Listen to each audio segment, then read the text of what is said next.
Hey dudes, it's Marty from Needlebud Farms, and today we're going to be doing a hive inspection and adding a little bit from the ground up. So first off, this is a Langstroth hive. I don't use the Langstroth because it's the most effective or the cheapest or like the most efficient or any of that. I just use it because it's the most common and that's what I've always used.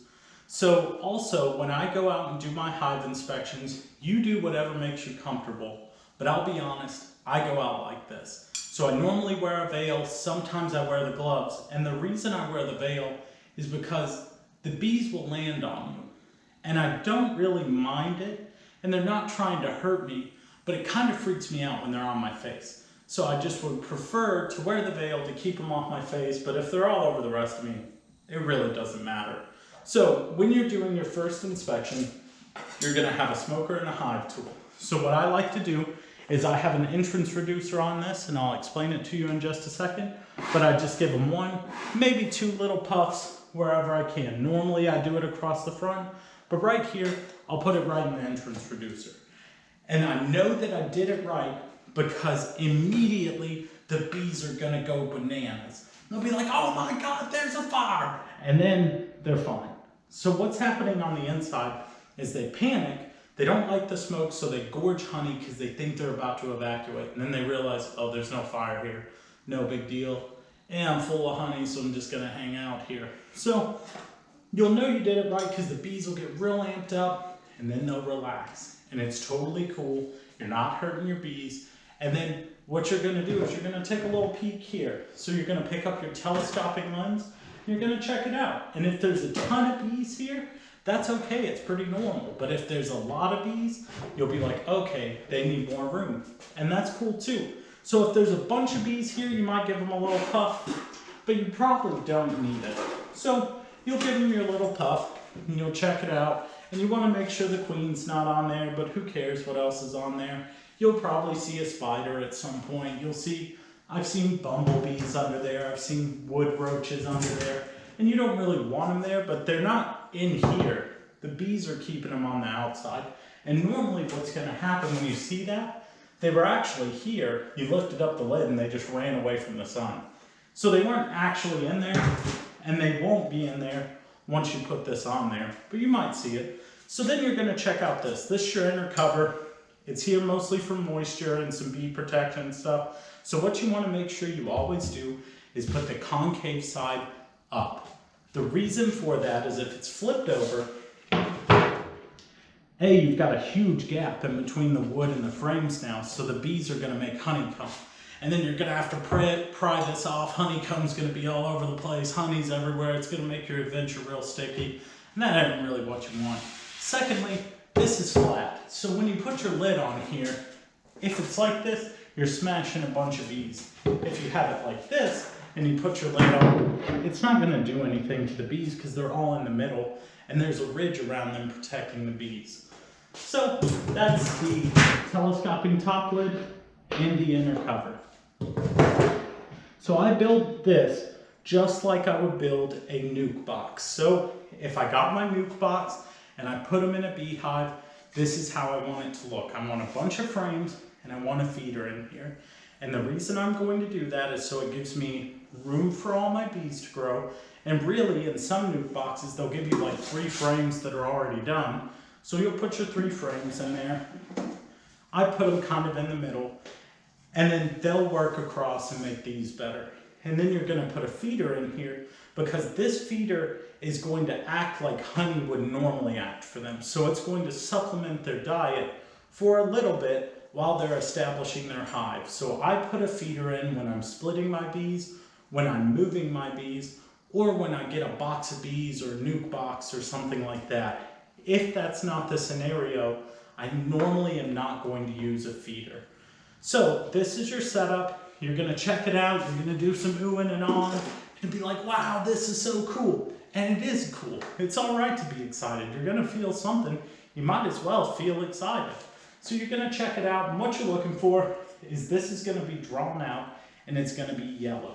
So you're looking for a couple things. First off, you're looking for the queen. So you'll know the queen because she's bigger. She's almost twice as big as your normal bees. You're also going to be looking for brood patterns, which means your queen was pregnant and she's laying eggs and they're doing their bee stuff. So bees are insects, so they still go through the chain where they go from egg, larva, cocoon, and then they become a bee. And that's important too, because you're going to see all those stages. So if you see a worm in here, don't panic.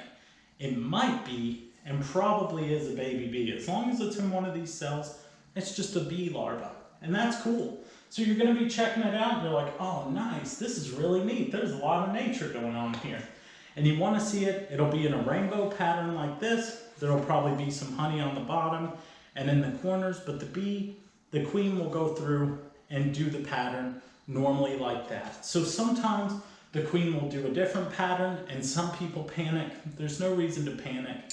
If the queen is doing a bad enough job, as metal as it is, the other bees will kill the queen and just make a new one. So that's why you always want to make sure, if you start seeing queen cells, make sure you got a queen. Maybe your bees did some metal stuff. So you're looking for that. And then the last thing you're looking for is you're looking for some pests. So if you're going through here and you start seeing a bunch of little black beetle looking things, those could be hive beetles. You're looking for wax moths, which have a larva that go across, and it looks like almost like a spider web behind the honey frames and through all the hexagons here.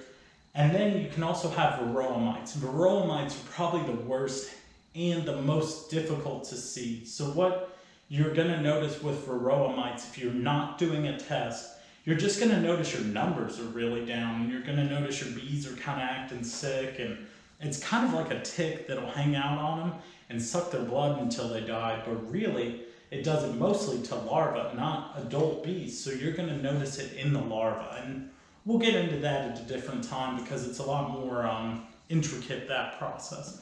So anyways, you're going through there, you're checking it out, you got a queen, you got no queen cells, you got no pests, your bees are looking awesome. So the other thing you want to do to make sure your bees are doing awesome is put this entrance reducer.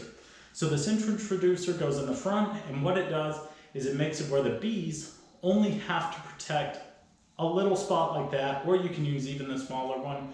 It's kind of your personal preference. Most people do this one for winter and this one for a new nuke or a split or whatever, but you'll figure it out as you go. You can mess up, but the bees are pretty forgiving. So you'll be all right, but that's what you use it for. So the reason that's it there is it seems kind of crazy that they'd use this little hole, but that way only like 6 bees have to defend that little hole. In a healthy hive, there's about 60,000 bees, and in a nuke, there's like maybe 2,000 bees. So using this little entrance reducer is actually super healthy and helpful for the bees, because this whole hole right here can accommodate all 60,000 of the bees doing their job. So you've done your inspection, you checked it out, your bees are doing good. We're on like week 2, week 3, and you check it out and you're like, wow, they're running out of room. Awesome, you've done it right.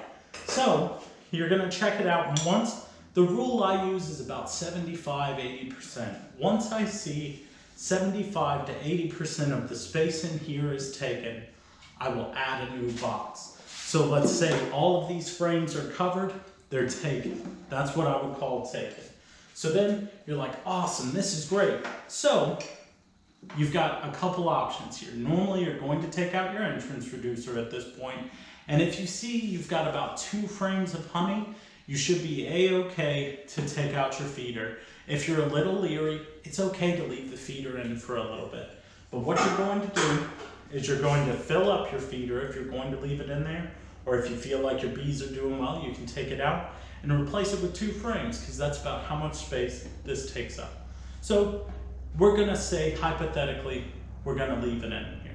So you leave it in here and you get your new box. So what you're gonna do before you do that is you're gonna give them a little smoke, because there's going to be bees all over the top of these frames. Man, you hear that? That's the sound of freedom. Okay, wait just a second.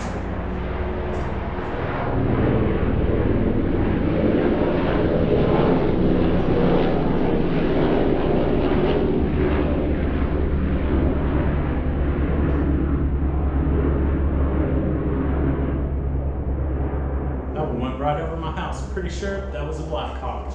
So anyways, back to this. Pow, pow, pow. You give them your 3 smokes, and what that's going to do is it's going to make your bees run away from the smoke. That's all you're trying to do with the smoke. You're not trying to burn the bees. You're not trying to hurt the bees. You're not trying to kill the bees. You're just trying to get them away from wherever the smoke is. So when you puff the top, all of the bees that are hanging out on the top are going to just disappear into the frame. And you're like, okay, perfect.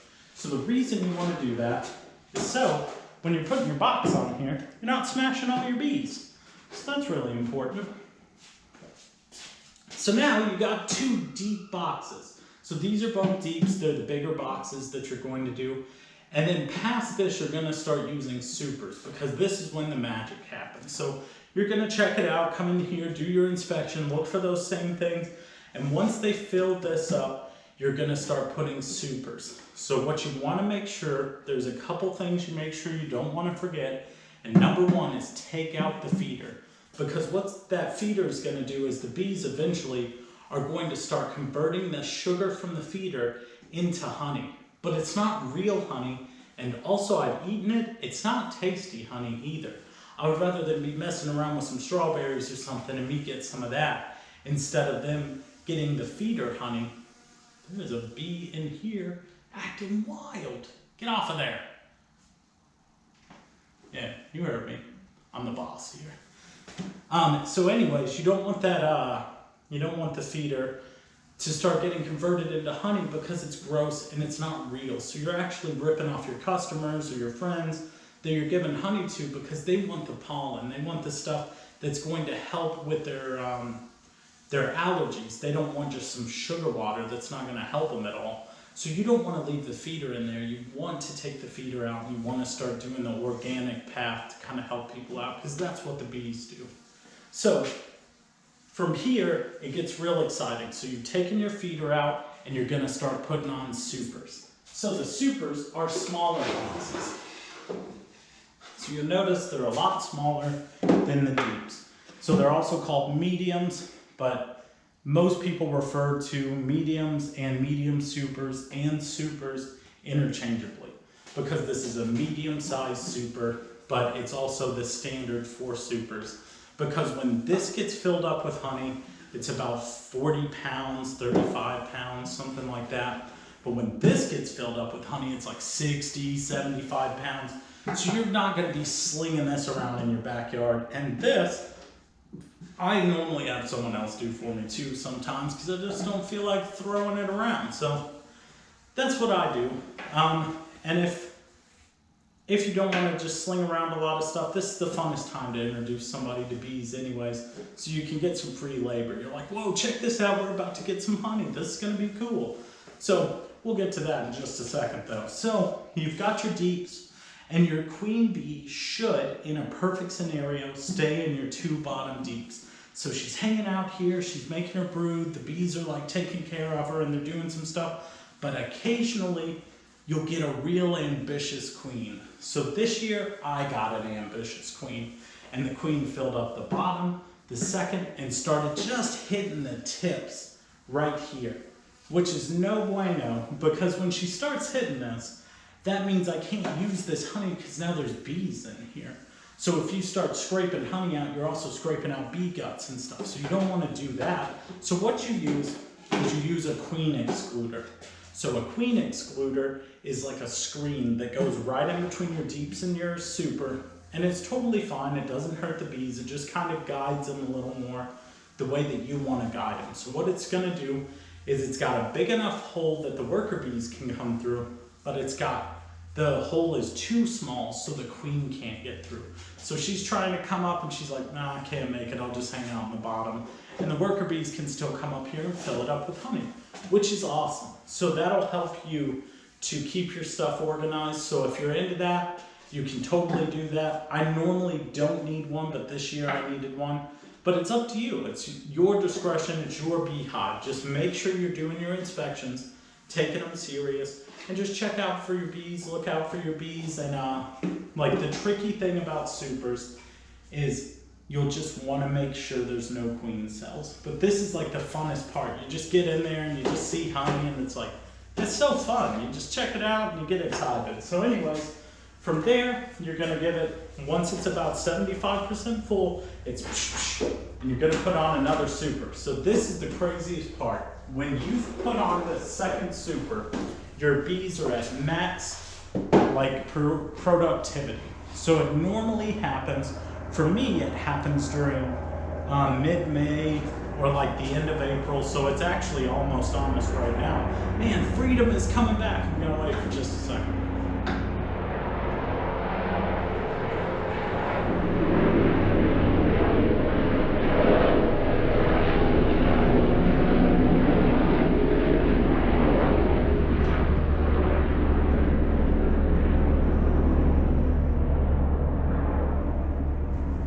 All right, the freedom is gone. Well, it's still here. It's just not right above my house. It's in my garage, you know what I'm saying? So anyways, you put on your second super, and that's when it gets real exciting because they're going to fill this sucker up in like 2 weeks. So this one might take a whole month. This one's 2 weeks. You're gonna wanna be real intentional about it because this is during the honey flow. So the honey flow is the most important and the most exciting part of the year because a lot of stuff is happening. So first and foremost, the honey flow is happening. So you're getting a lot more honey than you would any time of the year, other time of the year. But also you're gonna have to be real intentional with checking every frame because that's when your bees are going to try and swarm. And that's a totally normal part of nature, but it is something that's happening at this same time because it's how the bees are gonna accommodate for being homeless. And if you're more curious about swarming, I'm gonna make another video about swarming later. But right now, we're still into our inspection. So you get your second thing, you pop it open, you're like, whoa, it's full of honey. So what that means is you're ready to start extracting. So the way I extract is I use an extractor. So what you're gonna need is a foam board. So you're gonna get your foam board, and I got this special spray here. So your foam board, it's got a little metal top, and it's got foam on the inside, but it's actually felt, so it's kind of deceptive. But you'll do your inspection, you'll take it all off, and you'll be like, wow, we're ready for the harvest. So what you're gonna do is you're gonna get this spray. So I use Bee Quick, but there's like 1,000 different kinds. You give it a little squirt. So I use 5, that's what most people use. But if you wanna get wild, you could probably use 10, but just know these fumes are gonna be messing with your bees. So I wouldn't get too exotic with this, I'd just stick with 5. So what you're gonna do, give it the little squirty squirt, put it on here, and you're gonna wait about 30 seconds. So what's going to happen is the sun is gonna come down, it's gonna heat this up, it's gonna activate the fumes are gonna move into the board, and all the bees are gonna go with it. So I don't know why the bees don't like it. It's not toxic, but it does smell like almonds. So maybe it just reminds them of forced labor in California, but I don't really know what it is. I just know they don't like the smell and it doesn't hurt them. So the bees are gonna come down here and you're gonna give it a little peek. Oh, nice, no ladies up here. You're gonna take this box. You're gonna put it in like the back of your truck, or you're gonna put it in your garage or wherever you're going to extract the stuff. And the fumes should still be lingering in the box. Like, don't leave for like 20 minutes or something. That should be like a 10-second thing.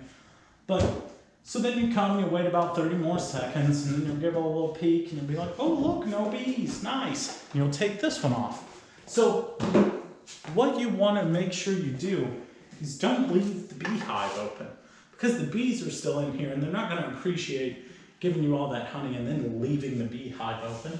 So you're going to make sure you close it back up. So when you close it back up, you're going to make sure that the concave part is up because nobody likes any smashed bees. You're going to put your telescoping lid back on. And you're going to be good to go. So then you're going to go do your honey extraction, which you can figure out how to do in a different video. And you're going to bring those supers back. So normally I bring back 1 super that day because they're in the middle of making the most honey. So once I get the honey out of it, I'll bring it back. I leave the wax in it. I just take the fronts off so that they can still use the wax. And then when your frames are all sticky and stuff, just put them back in here all sticky.